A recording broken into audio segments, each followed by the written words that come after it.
নমস্কার। আজকে আমি আলোচনা করব পারফেকশন নিয়ে।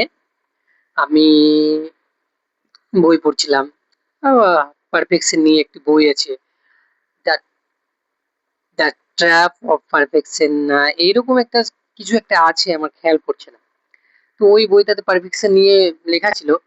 তো ভাবলাম ভিডিও বানানো দরকার। দেখো, পারফেকশন মানে পারফেক্ট কোনো জিনিস হয় না। তুমি পারফেক্ট আছো? না। আমি পারফেক্ট আছি? না। আমার চুল কি এখন পারফেক্ট হয়ে আছে? না।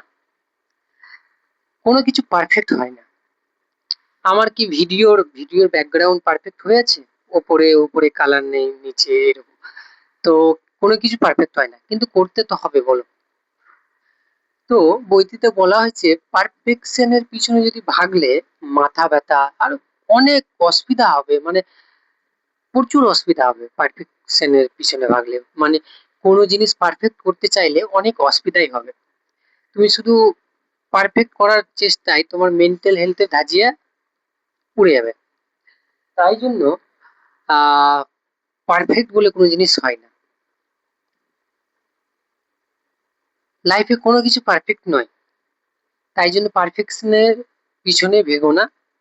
হ্যাঁ, যেটা হচ্ছে করো, ভুল হচ্ছে ভুলই করো, আস্তে আস্তে ঠিক হবে।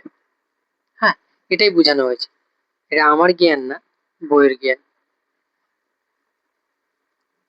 আর কি বলবো, পারফেক্টের পিছনে ভেগো না।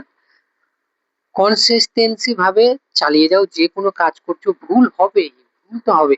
আমরা সাইকেল চালাতে যখন শিখছিলাম, তখন সাইকেল চালাতে গিয়ে পড়ে কত রক্ত বেরিয়েছে হাত পা থেকে।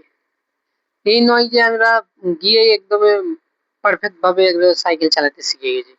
কোথায় পড়েছি, কোথায় কি হয়েছে, কতবার মাথা ফুলেছে, কত অসুবিধা হয়েছে, তারপর একটা সাইকেল টুকু চালাতে শিখেছি। ভাবো, কাজ বা যে কোনো জিনিস, তাহলে তো সময় লাগবেই। তা আস্তে আস্তে চালিয়ে যাও, হয়ে যাবে। আমিও দেখো, আমিও চালাচ্ছি আস্তে আস্তে। আশা করি হবে, সবকিছু ঠিক হবে।